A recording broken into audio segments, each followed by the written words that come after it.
The channel. My name is Jacob Restituto, and I have the pleasure of having Sofia Maffei here on the channel. Welcome to the channel. Thank you so much for taking the time. I appreciate you being Thank you here. so much. Yeah, it's my Thank you pleasure. so much for having me. It's my pleasure. So for the people that aren't familiar with you and your channel, can you give a little backstory into who you are, what you're up to, and your channel and everything? So, as you said, my name's Sofia Maffei. I'm from Argentina, Buenos Aires, and I live in London. So I've been here for about 2.5 years now. Like everyone and their mother, I am an actor trying to make it online. I did most of my career back home in Argentina. I'm a musical theater performer. I'm a vocal coach as well. That's kind of like balancing those two things. And then again, like everyone and their mother, last year, I decided I needed a different outlet, right? Due to everything that was going on and like not many auditions and everything. I just thought I just need to create something and start sharing it online.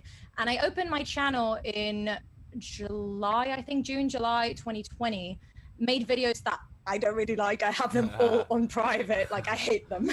But I think it was good to start with. And then the beginning of this year, my partner suggested I start to do reactions, so I did. They started to do really well, and then usually for a small channel, and then someone recommended I listen to Julie and the Phantoms, and that's when like the big that fandom is like beyond words. They took my channel from I think 200 subscribers to like 9,000 now. That's amazing. In a month, really. Wow. It's kind of, it went from I think pretty much nothing to 7,000 or 8,000 in a month.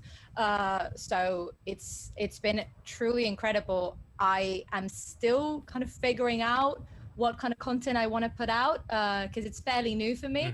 I'm not really that used to creating my own material as far as the technical aspect of things. I'm a singer and an actress first, and then trying to, see if something that I may have learned in my journey can help other people.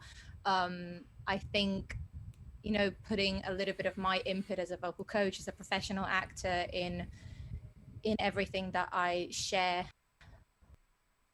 I guess is really important to me. Concept of watching something that they love.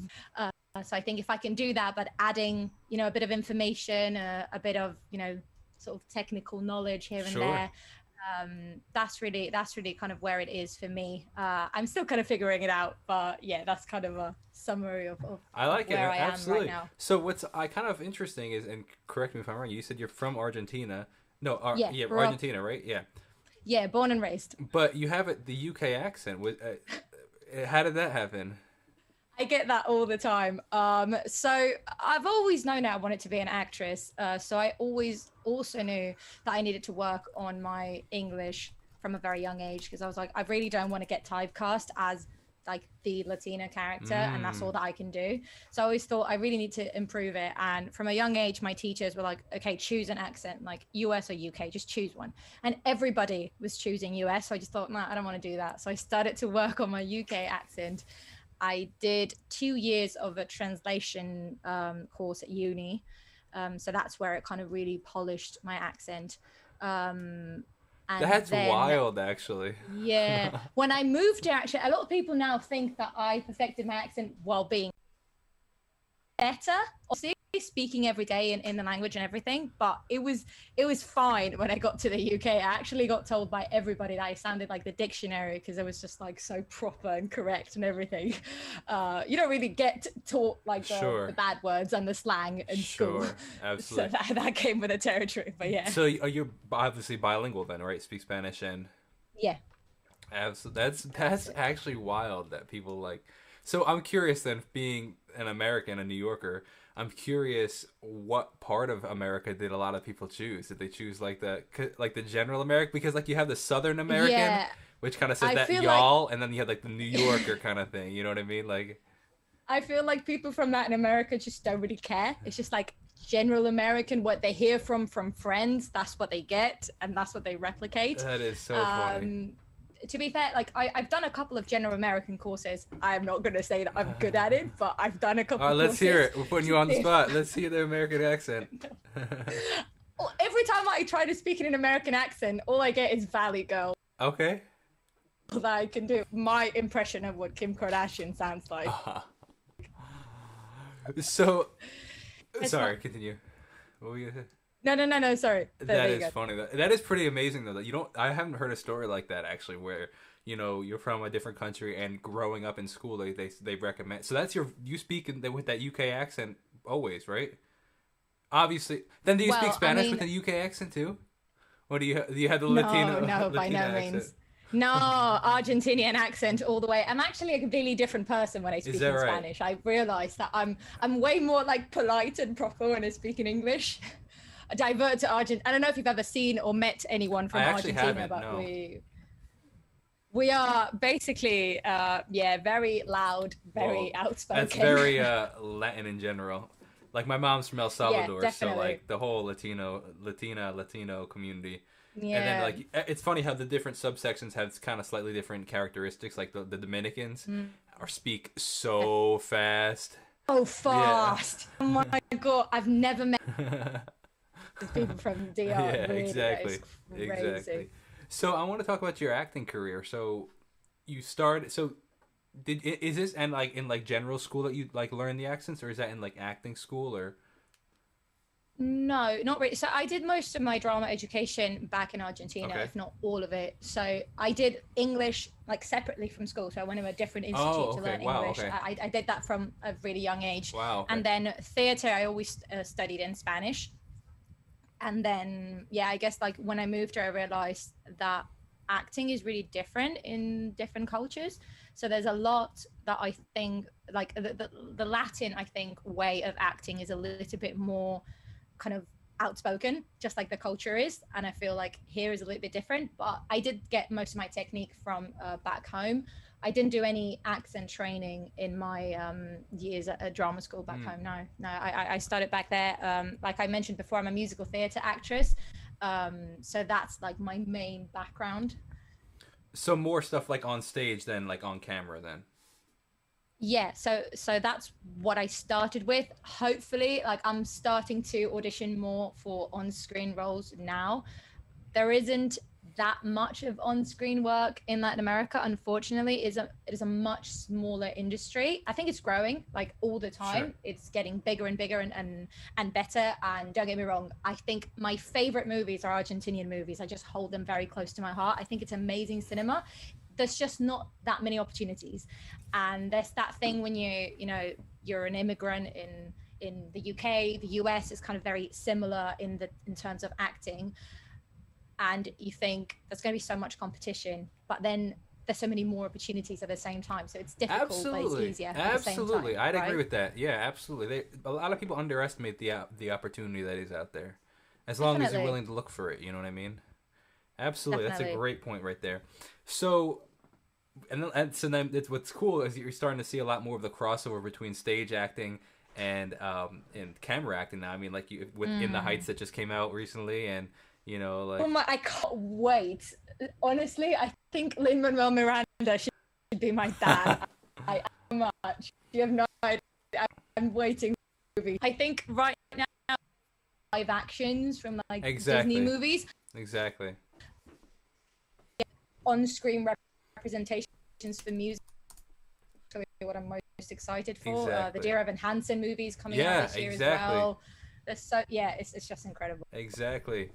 So It's so good to have that opportunity to see those shows, especially like for me coming from a Latin American country where we didn't get the chance to see that on stage. mm, I think I mean, obviously I'm here now, I'm in London, so I'm obviously going to get the chance to do that now, but all of my friends and family back home, I grew up really only being able to see short snippets of that on YouTube. So it's so important to bring those shows and make them available to everybody. I think that's so cool. yeah, that's great. Absolutely. And so it is really cool how you're able to like I guess perfect timing for you. You know what I mean? The crossover between the two different things. It's pretty amazing. Have you seen any of them yet? So I've not seen In the Heights yet. I'm kind of waiting. I think it came out here in the UK a couple of days ago, so Hmm. I'm waiting to book and actually go to the actual movie theater because I think it's available online. But at this point, I don't want to see anything Hmm. else online ever Hmm. again. So yeah, I'm gonna go watch that. And I think of the other ones that came out, I've seen Hamilton. Biggest Hamilton fan. I guess everybody says Have that, you but have you gotten into the Hamilton stuff on YouTube? That is a I huge fan base too. so I'm a big fan. So I had so many people asking me to react to Hamilton. It's just that I've literally like I saw it from the moment that it Yeah, came out, and I've heard it and seen it and whatever so many times yeah. that I'm not sure if my reaction was failing the whole Hey, well, time. you know what? People love that, and then but the benefit to that to some degree is like you have a bit more knowledge of the song. So like when you're kind of like Yeah. looking for certain things, you can rather than because there's so much you miss, you know, the first time you hear something. So Gosh. like kind of going and obviously it wouldn't you could preface it saying this is not my first time, but I'm going back and Yeah. kind of now intentional because there's a difference between like Yeah. enjoyment listening and intentional listening. I feel like Yeah. so. I don't know. There's Definitely. a big fan base for that, and Oh yeah. that fandom is really cool. I had a lot of fun doing Hamilton on my channel. I I think really so. enjoyed it. It's so fun to kind of interact with people who were a fan of different things. I feel like every fandom has their own personality, Yeah, sure. and it's sort of like this big entity. I didn't really realize that it was going to be that way, and it was really strange because when I started my channel this year, so when I kind of rebranded and started doing reactions, I did several like really different things. I started with an Olivia Rodrigo video, then I went into Selena Gomez, and I think right before the Julie and the Phantoms videos, I did Eminem reactions. Completely different, How did they all like do on your 100% channel, different. analytic wise? So the Julie videos are my most popular ones, definitely, and I think I wouldn't really be able to compare one to the other after that because the growth was so big. Sure. Videos. I think I'm now doing High School Musical, the musical, the series kind of a saga because I haven't seen that either, um, How do and you do that's kind them of with? very Can you similar. put the screen on the TV on the video, or do you have to like blur it out, or what do you personally do? So I didn't know any of it at the beginning. So I posted it, got taken down, edited it, got taken down, and then I blurred it for my first episode reaction, and it was fine. But then I kind of had a that he was coping, and obviously, although there is such a thing as fair use, there really isn't. For real, So tell me about the it. oh my god, a nightmare, an absolute nightmare. So it was really difficult at first, but then I managed to to find a way to interact with the content without showing so much of the content that you would. The most important thing to me is that the video is its own thing and that people aren't watching that instead of watching the show. Yeah. So if you're showing a decent amount just to prove your points, But I don't even I know many people that realized really would watch a reaction instead of the show. Like if it was my if it some was people but if do it was my though. first time seeing the show, I don't know if I'd want to like have somebody interrupt Yeah, it 6 times. You know what I mean? Which I have no problem with the definitely. interruptions because like that's the point of it. But like usually it's like okay Yeah. I love this. I want to see what Sophia wants to say about it. You know what I mean? Kind of thing. Definitely, So definitely. But I do think that some people, I mean, especially for content that is paid content. yeah, So obviously people can't get this stuff unless that's a they good stream it on point. Netflix That's a good or they point. find a way around That's a it. good So point. some people might, be like, oh, I can't Yeah. afford to pay for Netflix, so let me just see someone's Yeah. reaction. And I know a lot of people who post the whole thing, usually not for TV shows, but for other kinds of content, especially like music videos and that kind of stuff.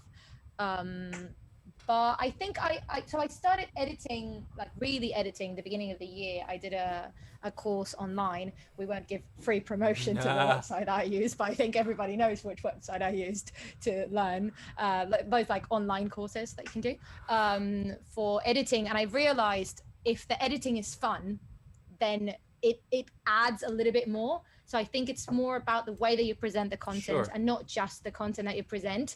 I had that when I started posting uncut reactions, which a lot of people asked for, and I did post them because it was fine. Like you just put a timer and have people like Yeah. sync that up with Yeah. with the actual show. And I was like, this is actually like it's good for people who like you as a person, but as entertainment, it lacks that kind of Sure. like the dynamic. How did those do compared to the edited ones?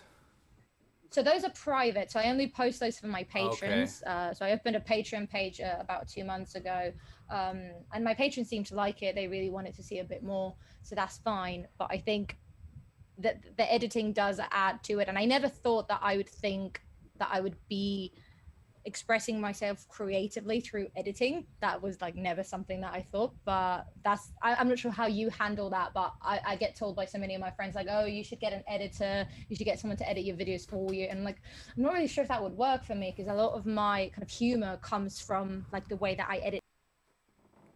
Like I spend a lot of time on the editing, it doesn't seem like it's that much, but That is I a don't great just point. have I don't just have the screen on the side and me there, and Exactly. that's it. I heard a very interesting Casey Neistat quote about that, where he was saying something. Are you familiar with Casey Neistat, the YouTuber? No, I'm not. He's just No, I don't think I do. he's like a YouTuber. He was one of the first people to like vlog on YouTube and stuff. Like pretty decently sized YouTube channel, but like he made vlogging very popular. Well, he was one of the people to do so, and he was talking to somebody about that, and that was his point exactly. He's like, he would be so concerned to get an editor because his editing style is his personality.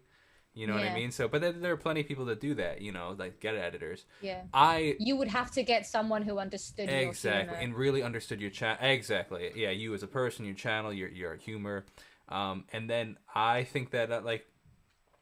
I'm at the point where I don't really edit very much, so that's why I was curious about how your full length videos do, because I hit record and I go, you know what I mean? Like I don't. And that's it. It's too much time for me. I used to hate editing, so like it's like that would it would prevent me from wanting to do more videos, and I like to put out a lot of content. So Yeah. I feel like I was at that point, but at the beginning, you kind of go, you read all the articles like, oh, you must post 3 times a week or 4 times a week, and otherwise you won't grow. And there's like that kind of, big ghost of the YouTube algorithm that's hunting you down. Yeah, sure. And it's like, I'm not going to let this be something that annoys me, because I'm doing this because I find it entertaining.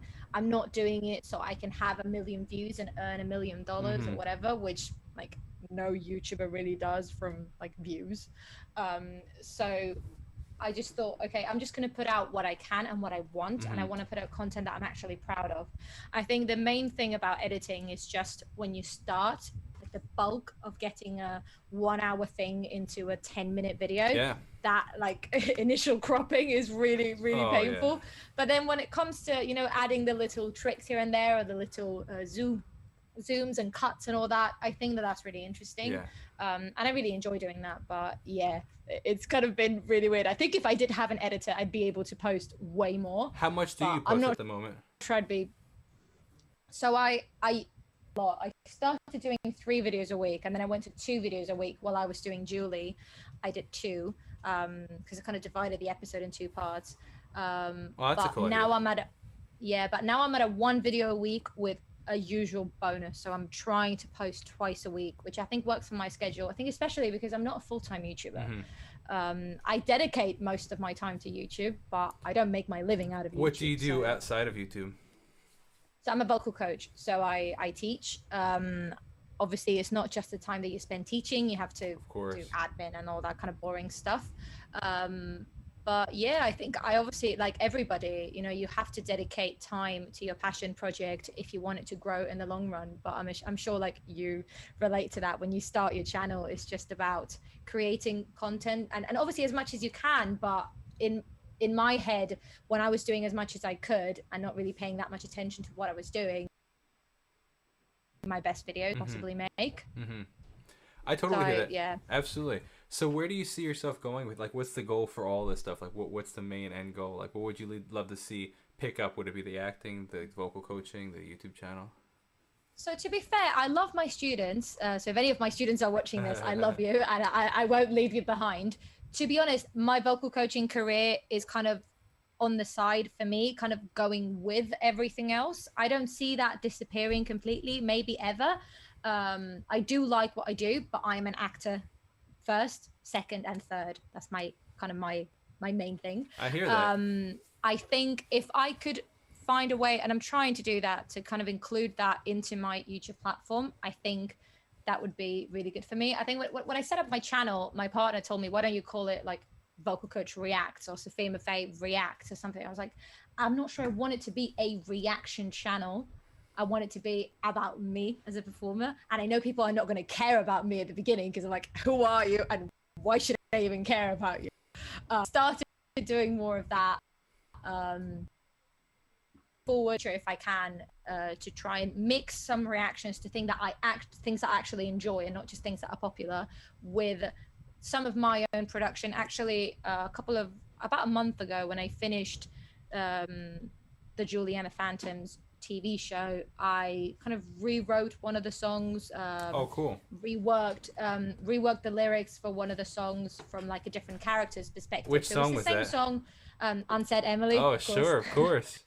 I found myself weeping while I was editing that video, like a little child, and I thought, oh my god, what would the mom say? So I rewrote the whole lyrics in that afternoon while I was editing, and I thought that'd be so cool to kind of post a cover video, which obviously people are going to be more willing to listen to a cover that you do of something that they like than just listen to an original.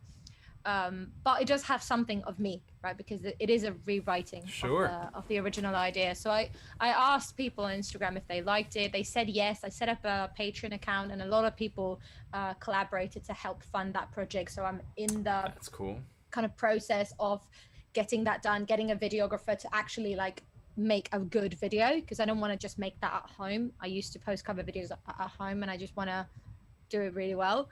So I think if I can find a way to kind of include some of my own music and my own production and mix that with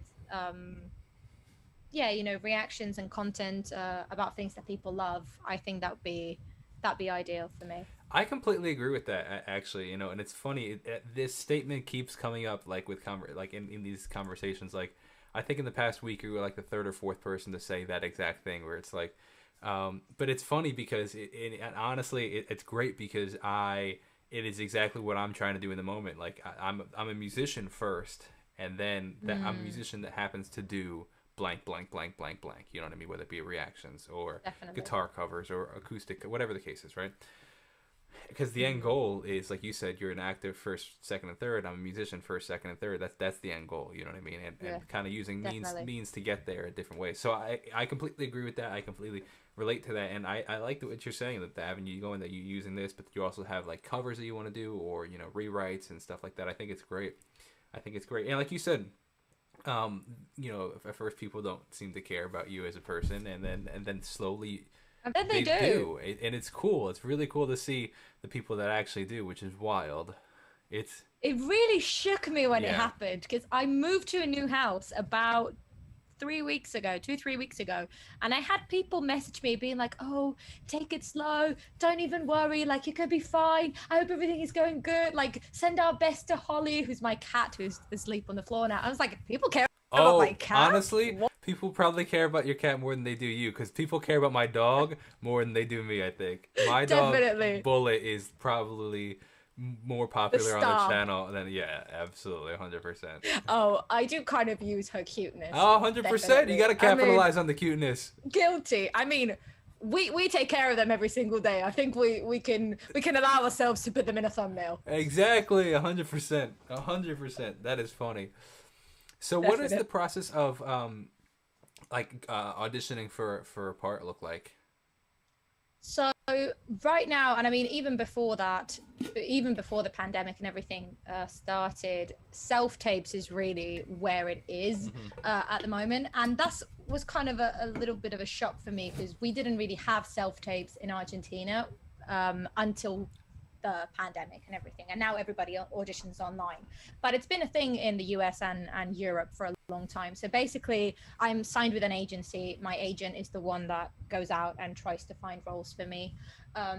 You just get sent an email. They tell you, okay, this is what we want, depending on whether it's a commercial or it's a fictional project. You might have to like sign some sort of like NDA for them to send you like a script or something. You just get sent a project, and the really lovely thing is that they usually tell you, okay, we need this in 15 minutes. We don't really care what you're doing, but please send it now. Are you serious? not 15 minutes, but the wildest one that I had is I got an email from my agent at 9 a.m. and they wanted it by noon. It's like, are you kidding me? I'm on my way to work. How am I supposed to do this? Yeah. At that point, I worked at a cafe. It was like just when I got to London. Uh-huh. I didn't really, like, that's all I could do. I had to shoot my self-tape in like the closet, like wardrobe. Ridiculous. What Absolutely insane. What would you say the typical success rate, I guess you could say, is, or acceptance rate for a typical actor or actress? Like, how many auditions do you think you have to do to get a part? Well, it really depends on what kind of actor you are. So I guess the more niche that you are, the easier it is for you to get the parts that are, you know, within that niche. So I would say me as a Latina, I probably. Oh wait, hold on. Like, Your Latina accent came out right there when you said Latina. Yeah. Did you hear Latina. that? That's funny. Yeah. It sort of comes and goes. But like me as an Argentinian, I guess I probably have a bigger rate that I get roles that are for my casting type as a Latina, but also, you know, I don't get submitted for as many English speaking roles as I would want to, because they might just prefer to just have someone who's native, because, you know, if they don't even see it, Sure. and they're like, don't even bother, don't even send it. And I feel like because has a native accent, there's that kind of bias there. Sure. But I do think you have to audition like crazy to get parts. Crazy. Yeah. At least, you know, I would say maybe 1 in 100 would be even like really good. But if you're auditioning more than twice a week, that's a really good rate, especially right now, because there's not many projects happening now. But I guess it's the same with everything, right? Like, it's when you're, even if you're not in the performing arts industry, I guess everybody can relate to being fresh out of uni and trying to go find like an internship or some sort of like small job, and they're like, oh, we want 2 years experience. Exactly. But it's like, but we also want you to be 20 years old. Exactly. What exactly do you want from me? Exactly. So it's the same for some roles where they're like, oh, we want you to have a TV credit in order to work in TV. But it's like, but how can I it gives me my first Exactly. how am I ever going? Exactly. So there's that kind of first gig that is the really kind of defining one, and I guess we're all kind of looking for that. In the meantime, you know, right now everything's starting to pick back up, so most of the auditions that I get, a lot of them are commercials, a lot of short movies, some like TV kind of small appearances, a lot of video games. Really? As voice acting? Or voice like, acting or and live. Yeah. So I actually like where you put the little things on and. I've never done it, but I've auditioned for it a dozen times. But the sort of the last project that I did before, the last fiction project that I did before the pandemic began, was this live action video game. So we shot it at the end of 2019. It was really cool because it's kind of those I'm not sure exactly what it's called, but you know, like choose your own adventure books. Okay. Yeah. Yeah. Go to page 65 if you want.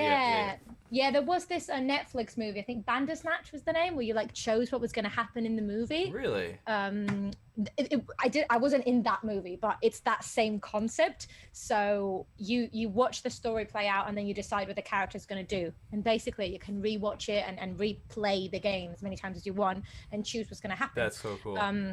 So I joined the project when the project had already begun.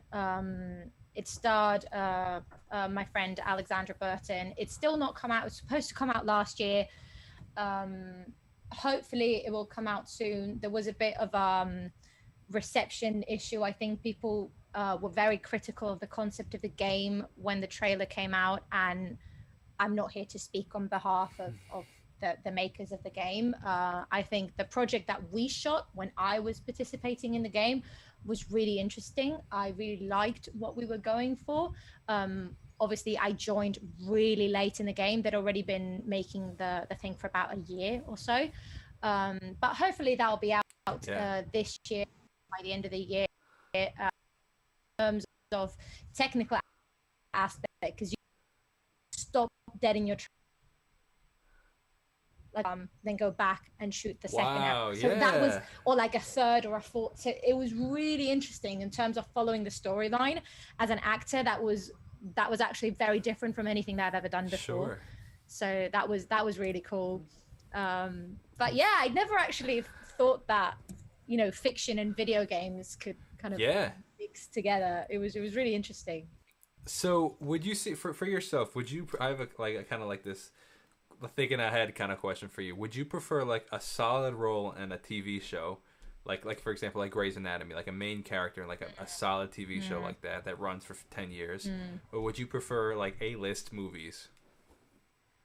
Oh, I guess it depends on the TV show. Like a solid TV show, like that has like Like a a really, huge yeah. a huge fan base, but also has been around for like 10 years kind of thing, you know, Yeah. versus I think like, you know, A-list movies that come out every couple of years and like when it comes to movies, the great longer to make than TV shows. So you can probably do a bit more acting for that role. So there's probably more of a, you know, kind of opportunity for you to sit down, you know, learn your lines, work with them with like a coach, rehearse as much as you can. Whereas I know with TV shows, sometimes you even get the script on the day or the day before because they've been revising it. And then when it comes to the acting, you've been working on the character for so long that obviously that comes naturally, but learning your lines kind of feels like a process that is a bit more rushed. For me though, I've always had a really weirdly good memory. Like I never actually study my lines ever. I just like read it and I somehow have it. And I feel like if I keep saying that, one time's going to come bite me in the butt, but yeah, hopefully not. I think I'd prefer a movie because it would kind of take a little bit, it would give me more time, I guess, to prepare for the role. But if anything Game of Thrones related comes along, I'm sorry, but I'm such a big fan. I'll do that in a heartbeat. Right. Even the smallest character. Like, I'll be a tree. For real. Be a tree in the background. So I love it, what's that moment for you? Like I feel like every creative has that moment or a couple of moments in their head that is the I've made it moment. Do you have that one of those in your head? To be honest, it's really related to YouTube because Really? I mean, because to be honest, as far as acting wise, I'm still, you know, I would still consider myself a struggling. I don't like the word struggling actor, but it's, you know, someone who's still not had that, you know, TV credit, movie credit, worked with like a big name. That's still not happened for me. I hope that it will soon, and I'm doing my best. But I think when I first hit 1,000 subscribers on YouTube, I thought, oh my God, people actually care about what I'm saying, and it's not just my mom. Okay. Yeah. Like, you know, because I used to have to beg my friends to either go see me at a show, go watch my video. Like, my best friend has probably been to every single showcase that I've made, probably just as much as my mom. So I used to have to drag people to shows, like spam them on WhatsApp. Please go see me at this like independent play that I'm doing. We're like in this basement at like midnight on a Sunday, and to every showcase I've ever done. And I feel like just the fact that you have a certain number of people who care about what you're saying.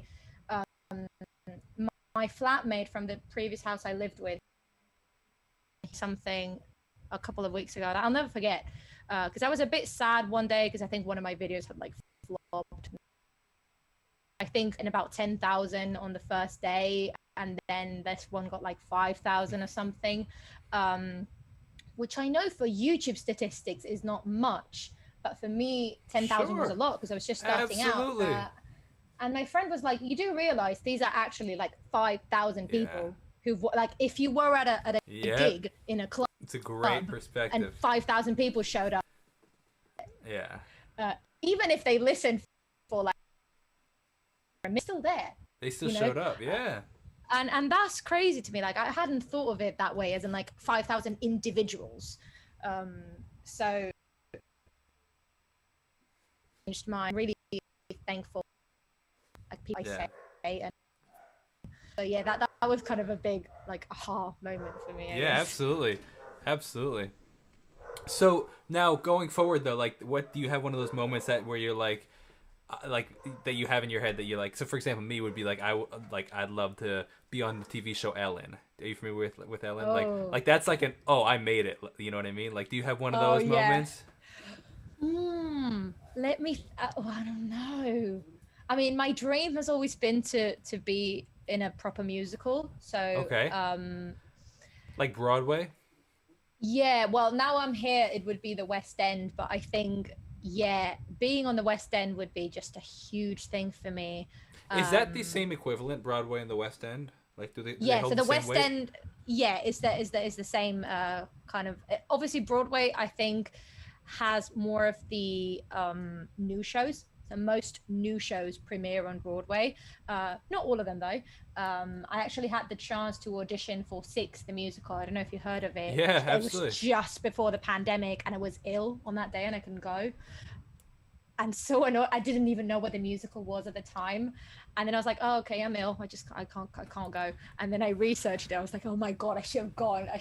I'm so stupid. I had an yeah. interview scheduled with one of the actresses for Six the Musical, and Such a good show. and there was a time issue just like similar to you and me, and I thought it was at God. 3:30. It was at 3 o'clock, and then she's like, then she wasn't available for another month, and I'm like, oh gosh. Yeah, my God. Yeah, I think I've always dreamt of being on stage in a musical. I think if I had to choose, even more so than a movie or a TV show, a musical would be my absolute dream. Very as cool. far as like career wise. But then if you think about like what platform you want to be in as far as like interviews go, I think a carpool karaoke has to be like I have to do sure, like if I could absolutely. be in a carpool karaoke, you made it. Oh, if you're there. for sure, man. Absolutely, that's a great point. That's like top Shooting tier. for the stars. That's hey, why not, man? Absolutely. I highly related to what you were saying though about the whole dragging your friends places, playing these like obscure times, obscure locations, like. But like so many people don't have those stories, and like that kind of makes you who you are, and it's you learn so much in those situations. Not only about your craft, but like it genuinely builds character. Like because it's like humbling. because it sucks, and it is so humbling, and it's but that like it's like being a boxer, right? Like like a fighter, and like it's like how many punches can you take, kind of thing. It's like, and then when a punch comes, it's like this is nothing. You know what I mean?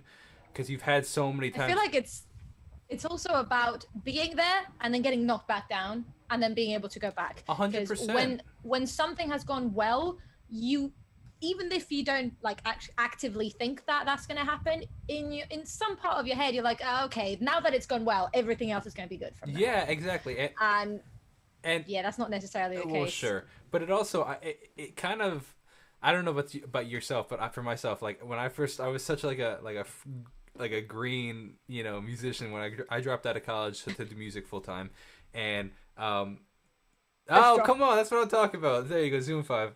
Nice. How far did you make it into uni or college?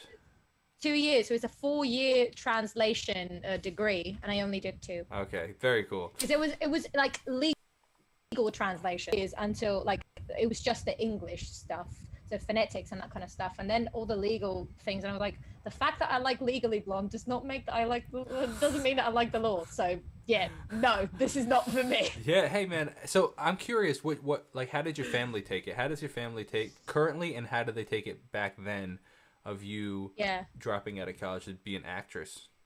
So it's Actor very like actress. Is there a difference in you keep referring to yourself as an actor, but I think nowadays a lot of people say it's actor, sort of, it feels more of a gender neutral term. Okay. I don't mind if people call me an actress. I kind of actor, but it could be either Okay. of the two really. As far as my family's reaction, it's very like twofold, because my mom's always been my biggest supporter. Like she loves it. She has huge admiration for artists of any kind, so she's always been there. That's And I great. think she's always had loads of faith in me. But then the rest of my family, they're all really traditional professionals. So my grandpa used to be an engineer, my auntie is a doctor, my uncle is a physicist. All of my cousins are either doctors or like economists or physicists, and it's like, okay, I want to be an actor, please. Hello, I want to sing and dance. Yeah. So it was a big shock for them, especially because I was very like academically driven, to not say nerd, when I was a kid. Sure. I had a scholarship at uni, so when I dropped out, it was kind of a big shock for my family. They always thought that I was going to do some sort of like academic based thing, but they've been really supportive. They never stopped me or told me that I wasn't going to make it.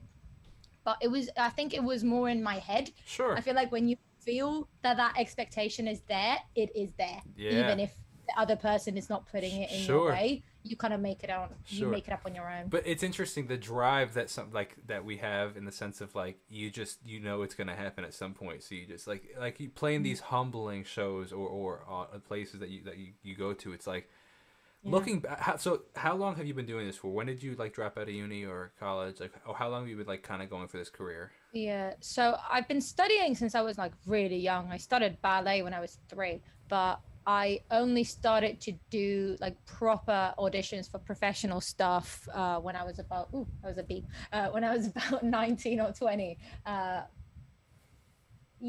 So sorry, what was the question? I was asking like, how long have you been in the industry, like going for this? Yeah, so since I was 20, so I guess about 7 years. But okay. I think the fact that I moved here, it kind of really sped it up for me. Before I moved to the UK, I worked for 2 years for a theatre company. It was educational theatre, so we did plays for kids and that kind of stuff. And that was really good experience because we toured all around Latin America. It was really cool. It was kind of like an established cast, but again, it was shows for kids, so everything was kind of made within that kind of sphere. It wasn't open to the general public. And they managed everything, so it was really different. When I moved here, obviously it started to get way more opportunities, but I think that was really humbling as well, kind of moving halfway across the world. I didn't know anybody who lived in the UK. Came here. You moved by yourself? Like, on my own, yeah. Wow, Fish out of water. I got here at like 4 a.m. this like really cheap fly that I could find, like 2 massive 40-kilo suitcases each. It was ridiculous. And it took me quite a lot of, I think, humbling work and time to find my way in the industry. And I think learning the tricks of the trade coming from another country. And I don't say that to be like, oh, it was still hard for me. Like, it's hard for everybody. Sure. But if you come from another country, you have to learn a lot of things that are not just about the industry, and they're about the country in general. Sure. And acting wise, if you move from the UK to the US, it's super different. The way that you have to engage with casting directors, with other actors, with agents. The US is obviously, like, as you know, is more of like a hard sell, and you have to be like super like frontal and upfront and whatever. And in the UK, it's all about like being polite, and the manners and detached but approachable is kind of that kind of double-edged sword. And for me, you know, I'm from Latin America. I'm more about like, hey, how you doing? Hug and kiss and whatever. Like I don't really have that filter, so I had to acquire that. No, that's so fascinating. And like I was saying, so part of the reason I was asking how long you've been in the industry for is because, like, once you've been in it for a while, like you said, you do these grind. So I want to compliment you and say I appreciate and relate to the grind that you've had. Like it sucks, and it's funny. It's like, looking back though, 7 years ago, it's actually pretty similar, because I dropped out of college 7 years ago. Looking back, it's like, oh my gosh, I can't believe I did that stuff. Like, it's so, there was like these gigs that I used to play, like, I'm like, oh my, no one and like, I'm like, oh my gosh, I'd never want to do that again. But you did it, because like, and like, I'm sure like 7 years from now, we'll both look back and be like, "Oh my gosh, I can't believe I used to do that." Not, I believe I did but not that, even in the sense of like, oh, like it was like dumb. It's just like, it's so humbling. Oh, there's your cat. There you go. You wanna come say hi? Come here. Hello, bunny. She's already used to it, but she doesn't really like it. Put that one in the thumbnail. You don't want to be here, do you? Okay. All right. There she was. 1 second. Yeah. Apology. Hey, there you go. But it's like, not even like that they're bad experiences. It's just like they're so humbling sometimes that it's like, oh my gosh, I can't believe I had to endure that kind of thing. You know what I mean? I think you do kind of learn a lot, like you said, from like of your craft. I think when you don't have the pressure of this is being seen by thousands of people. Yeah, sure. I feel like you do get to work a lot more on things that are just about the acting and just about like the music or things like that. I think the smallest show that I ever had was this independent play that I was in, this theatre play. I think there were about 15 people in that audience, not more than that. And that day I'd been to like this pool party at my friend's house. It was like middle of summer. I don't know what happened with the water. It got in my ear and left me deaf, like absolutely deaf. I couldn't hear a thing from like, it was like a tiny buzz. So I went to do the show because I didn't have time to go to the hospital to get it fixed. I couldn't hear anything. I was like, how on earth am I going to like perform this 1 hour long play where I was the lead character? I can't even hear what they're telling me to know that my line is coming. So I had this like, this role was kind of, it was this couple that was the main character. So it was me and this other guy. So I told him what was happening. And I was like, you need to stand really close to me. I don't care what the director said about the blocking of the scene. You stand next to me all the time. You just like pinch me in the back whenever my line is coming. So I'll speak. I did the whole show without being able to hear. I feel like that wouldn't happen in a professional like environment. You would have someone to go in for you. Of course. But so I think being able to do that kind of thing, you know, having to power through a bad moment, having like a bad sound check, something happens and you have to power through. Absolutely. And like you could tell the green musicians from the people that have played like all these like whack gigs, you know what I mean? Like because you know it's like when you break a string on stage, you're not like freaking out. I mean, like I played with less strings than I have right now. You know what I mean? Like it's like I played with 3 strings. You know what I mean? Like you just have all these experiences, or like the feedback and like all this stuff. It's like God, I've played for kids. There is not a harsher audience than kids. Oh my God, we were at a show once and we had this kid stand up and say, "Boo! This is the worst thing I've ever seen in my life." He was like 7. Like, how many shows have you actually seen? Yeah, for real, exactly. How can this be the worst thing you've ever seen? So I'm curious now, being that you've been in the industry for a little bit, right? But you still like working towards where you want to go. How do you find the balance, or what's your perspective on finding, you know, doing gigs just to do the gig versus doing what you want to do? You know what I mean? Like taking really any opportunity kind of thing, because it's generally, you know, related to your career, or no, I really want this, so I'm only going to take this, or things related to that. Yeah. I think you do have to find a line of things that you absolutely won't do. And anything that doesn't fall in that category, I like to be more open. That's a great, coming my way. So it's like, okay, so for example, I'm an animal rights. Even if I offered $1 million contract with McDonald's, I would never take it because that goes against my morals. The company that I felt like I didn't believe in, or a director that I, you know, knew has been through like certain kinds of allegations. We all know that all of that is coming out every day. So if I was offered to work for someone or with someone that I felt like I couldn't respect as a human being, then that's not something that I would want to do. But I don't want to look down on work just because it's not exactly my dream job. It's like, it's still work. And when you're at a point where you can pick and choose what you do, then that's totally fine. I'm sure that, you know, Ariana Grande does the deals that she wants to do. That's a great point. But she's probably done things that she didn't want to do at the beginning. You know, everybody has that, where you've been a part of a project that maybe wasn't your favorite, but it was part of the gig. It's just part of the job. I guess obviously, unless it goes against your morals or against your unless you're uncomfortable doing that, and to reject work, really. That's a great answer. Absolutely, I would very much agree with that. Absolutely, and I think that being open to opportunities is a really great strategy, because so many things, like for example, like you're enjoying what you're doing here on YouTube, but like that's only because you were open to that opportunity. Like it wasn't like, oh, I'm gonna be a YouTuber, so it's like it kind of just happened because you kept. Oh, let me try this. Oh, let me try this. Let me try this kind of, you know. Definitely. So. And because you're kind of daring to feel like you're going to be embarrassed in front of the people who know you. Because I think, to me, it was not... It was about my friends from school. 100%. I hate that. Like, I loved...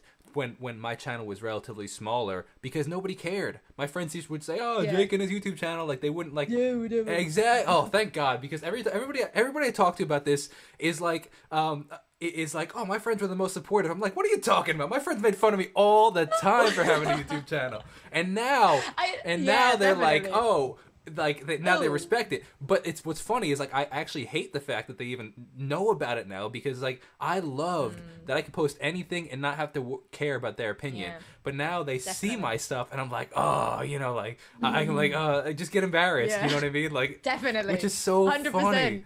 But it's so crazy because you kind of a lot of people hold themselves back from sharing their creativeness with the world because of the opinion of 15 people, 20 people, exactly, 50 at most. And the funny thing is, like, both of us are at the point where we're getting several thousand views on videos, and like, so you can get a video with 10,000 views and you're still worrying about 3 of your friends, and it's just it doesn't make sense. But it's like, it's definitely, so and you get funny. Comments like, oh, who do you think you are, influencer, and this and that. So funny. It's crazy. Thank God my friends are not the only. I love my friends, but like, thank God that because everybody. My friends are really cool. No, I mean, I guess my best friend's always been super supportive, but it's always those like friends who are either like all about teasing. That's what it is. I don't think it's real harm meant, but it's like that. No, it's like that kind of like joking, which hurts I though. feel like you do have that. It does. It does. Words hurt. Like internet. Oh my God. Do you ever have that like where you read every YouTube comment? I've always wanted to ask this. Do you? So it depends. I used to read every single comment. But now it's just that I post so much that I don't have the time to read as much anymore. But I read a lot of the comments. I'd say probably at least 80% now.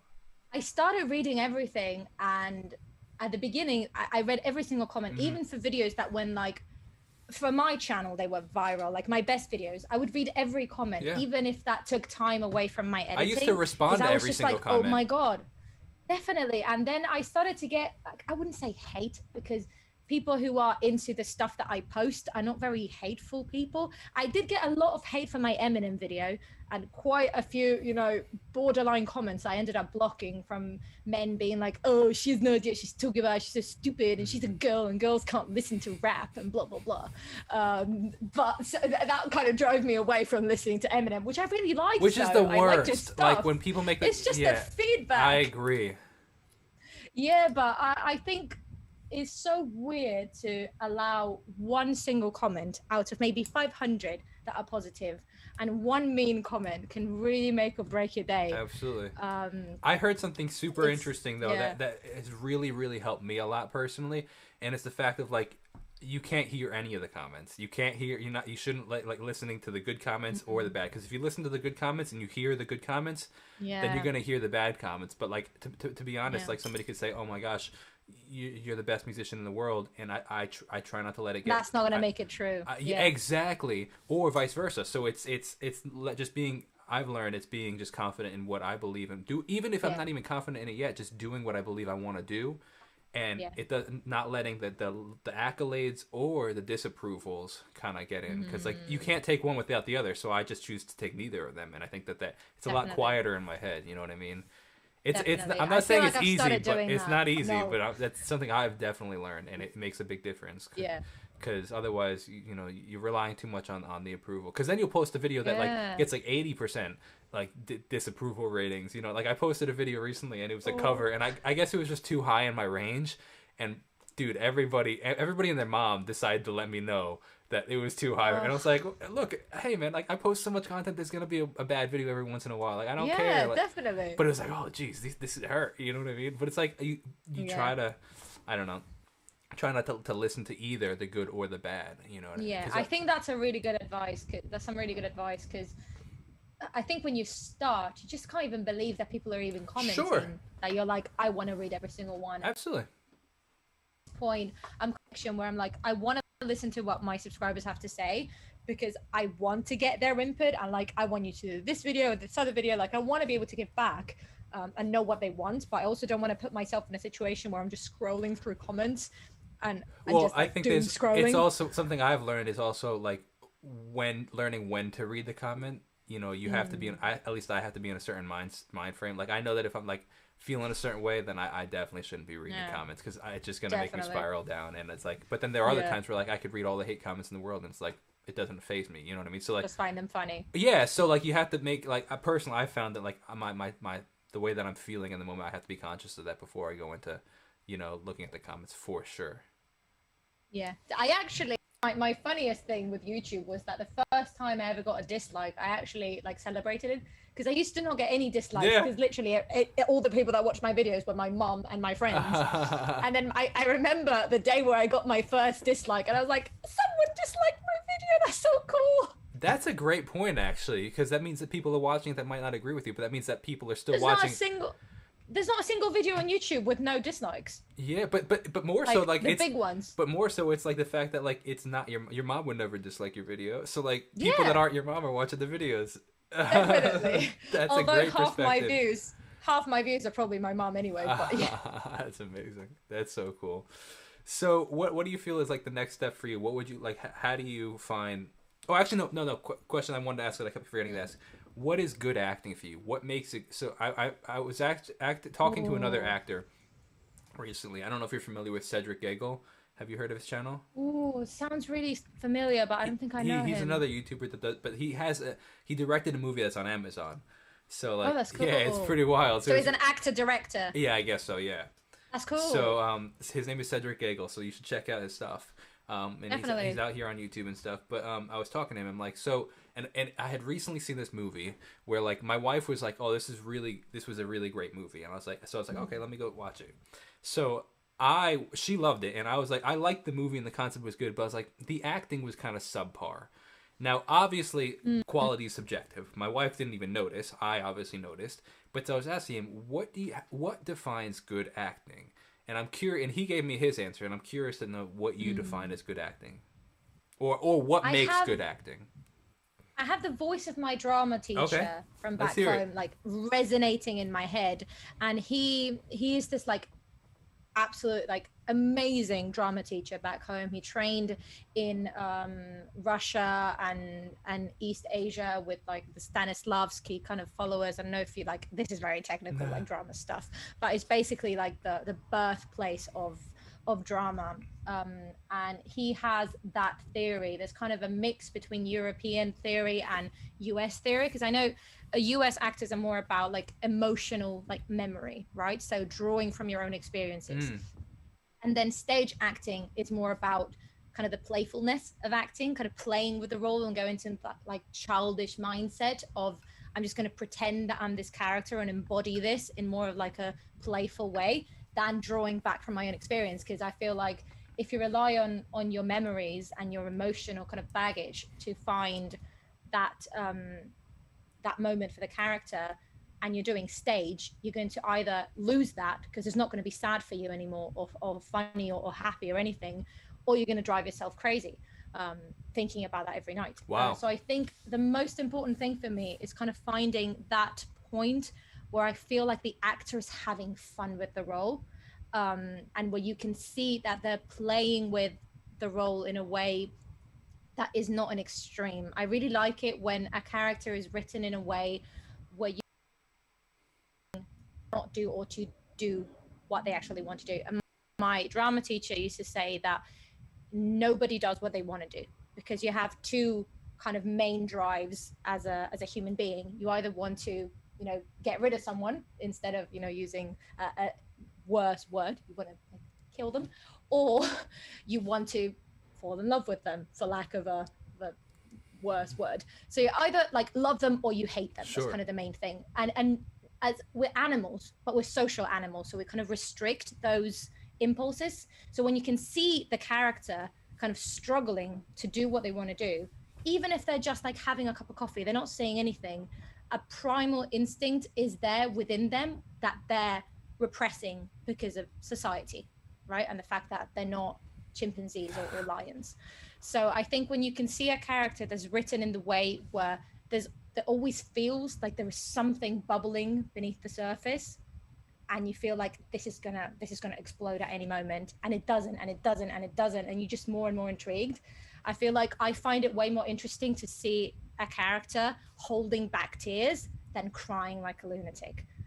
I feel like, to me, that kind of bubbling through and feeling like the actor is playing that like kind of middle ground where they're about to like go crazy and then do something ridiculous, but they're holding back. I feel like that tension is really interesting to me.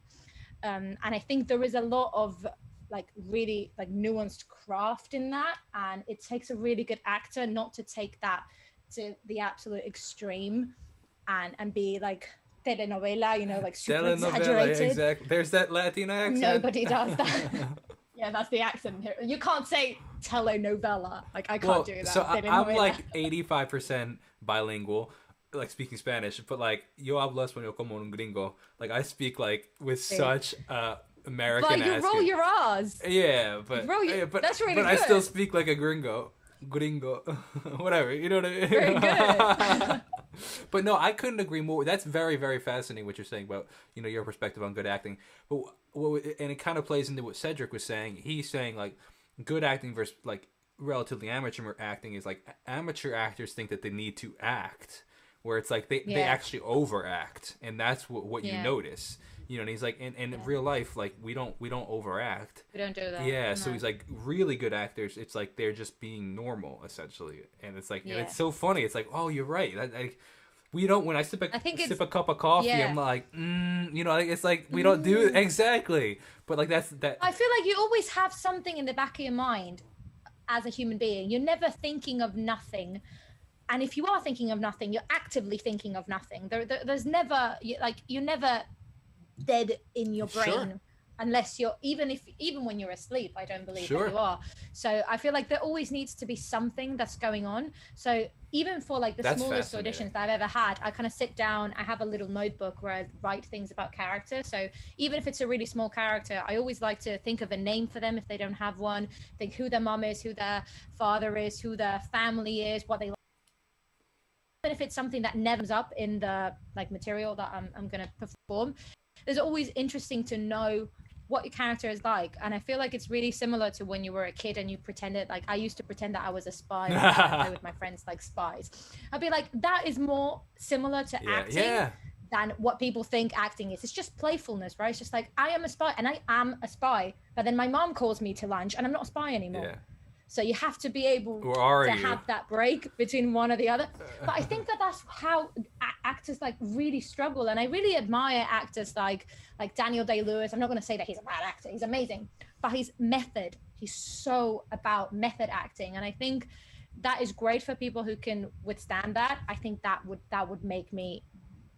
destroy me to be in the character all the time. I think that'd be a bit intense. Yeah, that's fascinating. Yeah, that is I completely agree with what Cedric was saying. Yeah, it's all about that natural kind of quality to the performance. Well, I look forward. What's funny is like, I've spoken to a lot of people, and you can kind of tell, like not even just on YouTube, just in general, like creatives in general, and like you can kind of tell when some people have that drive that like they're gonna go somewhere kind of thing, and then people like even really talented people, you're like, man, you're so talented, but like there's just something, there's like you're not doing it, you know what I mean? Like and it's sad because like but I guess it's like the go-getter mentality, it's like even aside from talent, I'd say it's probably 20% talent and 80% the go-getter, and I would say that about myself. Like there are definitely way more talented musicians out there than I am, but I'm willing to work 18 hours a day to get there kind of thing, and I think that I'd even say 90-10 to be honest. I agree. Absolutely. Yeah, there is so much talent out there. Like I'm by no means saying that I am the best actor or the best singer or the best anything. I think there's only maybe once in a generation someone who can claim that they are the best at something. And even then, there are so many people that are so good and never get discovered. Sure. I feel like there might be a singer who's better than, Barbra Streisand. Maybe we just never knew her. But it is definitely what I'm saying about putting the work and also not overworking yourself. I feel finding like the balance, 100%. Yeah, because otherwise you burn out like crazy. But what I was saying though is like it's cool to relate to somebody else that has that similar drive. So I'm looking forward to watching your career and see where you go and stuff. But the last question I have for you is, how can the people that watch this are live now or later and after the fact, how can they best support you in your career and your channel or whatever the case is? How can they support you? So First of all, thank you so much for having me Oh, it's here. my pleasure. And thanks to everybody who's watching. Thank you so much. If you want to see more from me, you can go follow me on, subscribe on my YouTube channel. It's Sofia Maffei with double F. It's probably going to be somewhere in the name of this video. Both her how to spell my Instagram name. and her YouTube channel are both linked in the description. Everything will be there. I also have a Patreon page for anybody who's willing to, you know, collaborate, even like one time or monthly. I post exclusive content for my patrons. I am now posting like a few personalized postcards to people who've supported me. Oh, that's a fun idea. That's a fun idea. I do some live. Every single comment I get on Patreon, try to kind of engage with everybody who wants to support me. But really, just the fact that people are even considering supporting me is already incredible, and I take it like with so much love. So any kind of view, comment, message, any kind of support is super appreciated. I feel like right now there's so much content for everybody to watch. Watching us right now is just incredible. You could be watching anything else. 100%. Especially if they made it this far in the video. Much. Absolutely. You are legends. Yeah, so exactly. 100%. Absolute legends. So if you could just hang up for 2 seconds, Sofia, I want to thank everybody again for watching this video. Definitely go check out her stuff. There is links in the description below for Instagram, for her YouTube, and then from there you can find the rest.